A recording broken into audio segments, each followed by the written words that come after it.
line na 'to. 'Pag itatanggal mo 'yan, madi-delete yung face. Bakit? Kasi etong ano 'to, etong overall shape na 'to, eto, hindi siya nakadikit dito kasi eto naka-group, parang naka-isolate siya. So mas maganda, um, highlight mo 'to, 'yan, select mo ulit 'yan, select mo ulit 'yan, tapos select mo 'to, then i-group mo, make group. So, 'di ba naka-group na siya? Pero dito sa loob, nakahiwalay pa rin siya. So ang gagawin mo, Control A, and then explode para isa na siya lahat.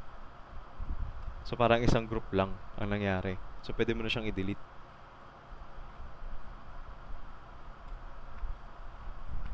Ayan. Ayan.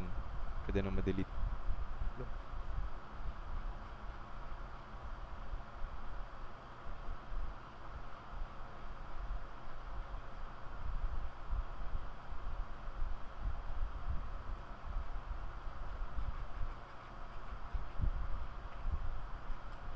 Ayan.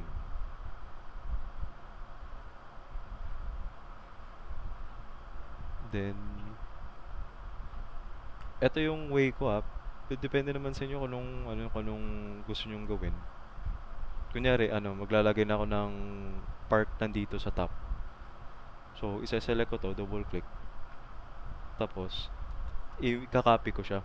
So, yung height ng bintana, may jump siya. Ito 1,000 kasi yung size ng bintana. 1,200 yung height. Ah, di ba alam magiging 1,300 kasi may 50-50 pa sa baba. So, 1,300. Ayan. So, pull niya na lang yan. Then, delete na lang yung extra lines.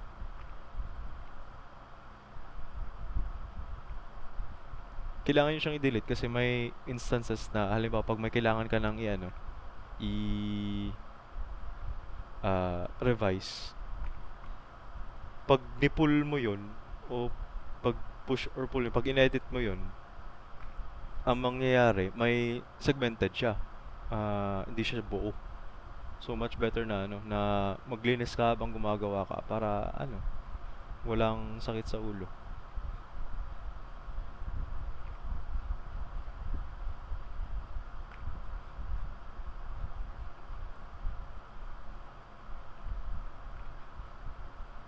Pag pumapasok sa group, double click lang. Kunyari eto. Ito yung group na to. Double click lang. Yan. Malalaman mo na pag nakapasok ka na sa group, ito lang naka-highlight, ito lang may edit mo. Tapos, yun, ayan. Oh, ganto. Kung same lang naman yung ah dimensions ng mode tsaka yung butas, pwede nyo lang i-copy. Select nyo yan, M. Tapos, kayo bahala kung saan kayo magre-reference point. Mas madali dito sa kantong to. Ayan dapat naka yung plus para magka-copy. Tapos, kanto ulit. Ayun, na-copy na. Then, same din etong wall tsaka dito. Copy nyo din. Reference ulit. Yan. So, etong wall na to, isang buo lang naman to eh. Make group. Pool 3,000. Yan, speedrun ko na. Since, repetitive lang naman yung mga commands yung mga gagawin mo. So, sariling discard mo na lang kung anong mga ah, way mo na pag-cutout ng bintana, mga ganyan. So, bahala ka na dun.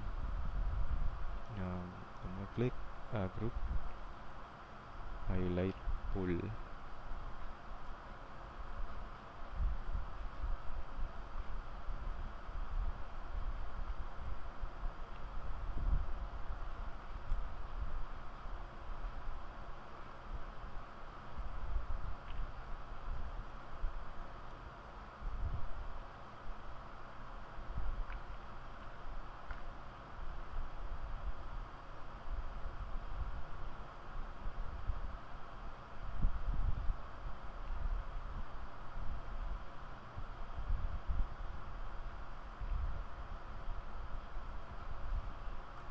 Eto, since parehas lang naman yung wall niya para naka-mirror lang. Sa version ng SketchUp na 2021, ang alam ko wala pa ng etong ano, option na flip. Pero 2023 ang alam ko meron eh. 2023 and above. So, ayan. Select mo yan. Copy mo. Select mo yan. Flip mo. Dito sa green axis para magbaliktad lang siya. Then, move mo na lang. Ay. Yan. So, apat na lang na wall. Ate lang. Double click. Double click. Kung kaya nyo na masali yung isa, double click nyo na din yan.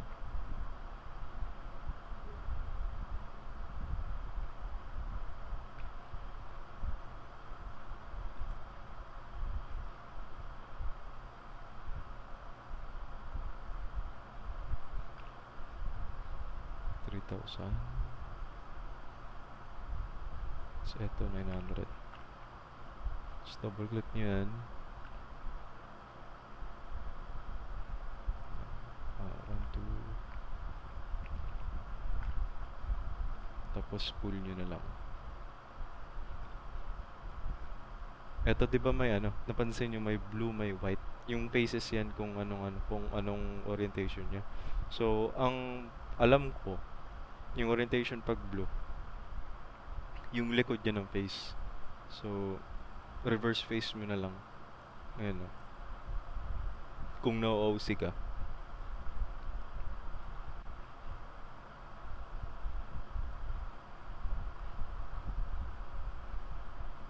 Linis.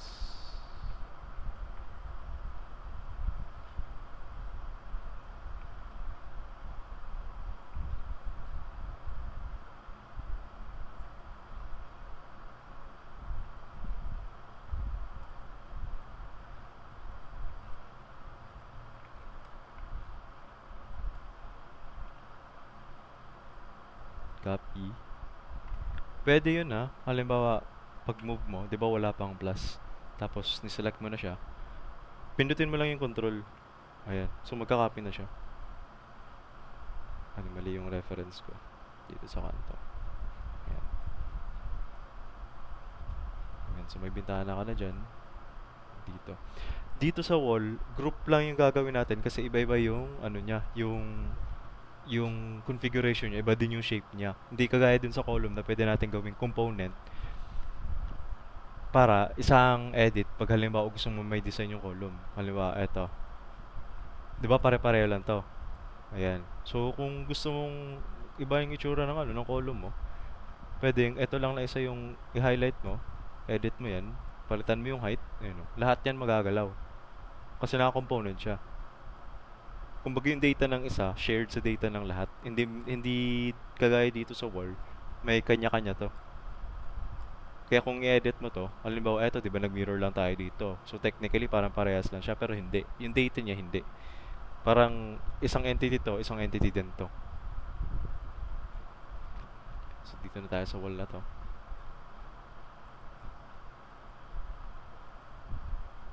So move na muna natin.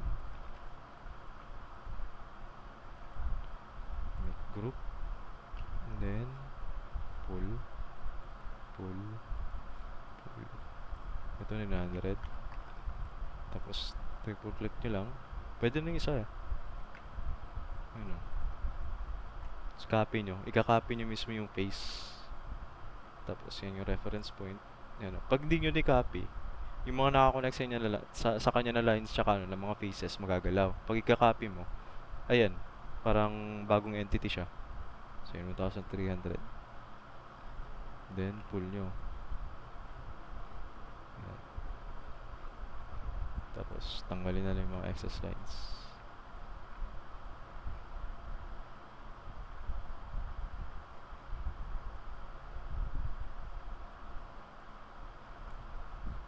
May door pa pala. To 150. Kasi yung 50 sa jam. Tsaka yung height ng door is 2,100.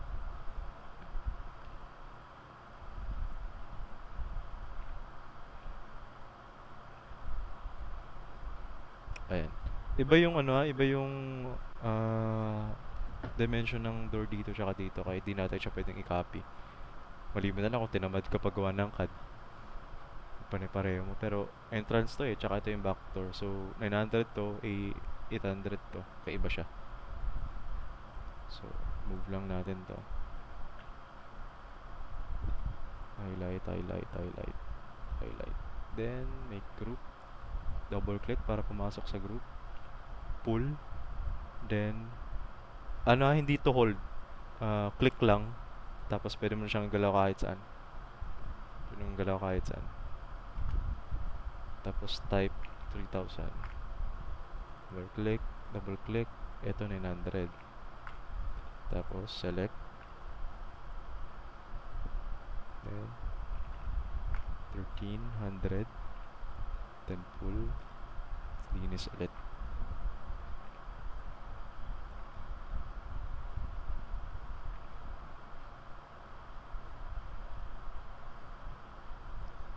Tandaan nyo lang na pag nag-zoom in, zoom out, kung nasan yung cursor mo, dun siya mag-zoom in or zoom out. Hindi siya dun sa, ah, pwede din naman sa pag sa object, ang alam ko. Hindi, sa cursor talaga. Kung nasan yung cursor mo, dun ka mag-zoom in, zoom out. So, kung sanay ka na, pwede mo na siyang makontrol kung saan mo gusto magpunta without panning. Ito yung hand.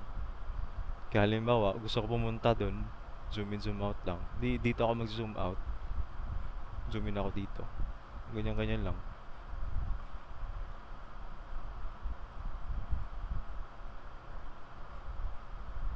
So, ito naman yung door. Proceed na tayo. 250.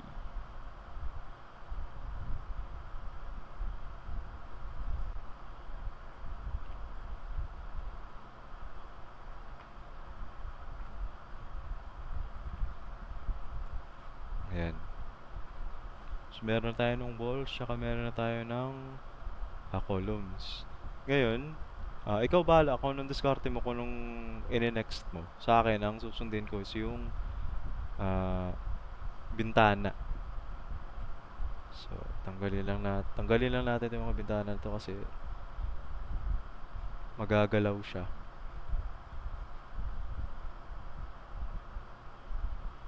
Much better na wala yan. Saka yung doors, pwede na, tanggalin na natin to. Mababalik din naman natin yan paglagay na natin mga bagong doors. So, yung sa pagturo ni architect, gumawa siya ng mano-mano dito na mismo sa sa shape ng butas. So, nagre-rectangle, ah, offset, ayan, tapos offset para sa outer frame, offset sa inner frame, tapos gagawa pa ng separate pane para sa magkabilaang pwede naman yun. Pero etong na-discover ko lang recently na mas madali. Kasi yung pag-block mo sa BLOCK, pag-block mo sa CAD, may purpose din siya pag dating sa SketchUp. Kasi halimbawa eto mas marami. Etong window na to, ang size nito 1000. Etong mga window na to, 1, 2, 3, 4, 5, lahat yan 1000 and naka-block yan. So, kung siguro na-gets yun naman na pag in-edit ko tong isa, lahat yan magagalaw. So, di ko na kailangan na isa-isain pa. So, pwedeng gagawa na ako ng window dito, adjust ko lang yung height, copy ko yung whole group niya, then paste ko na dito sa lahat. So, pakita ko So, eto. Select ko na muna to lahat. Ilalagay ko siya sa isang group.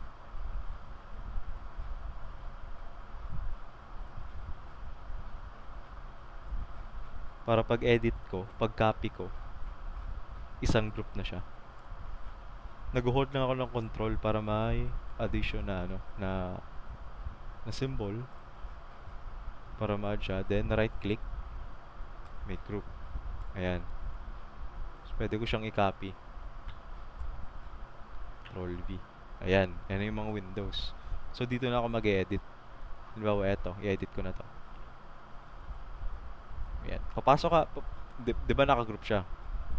Ayan, papasok ka.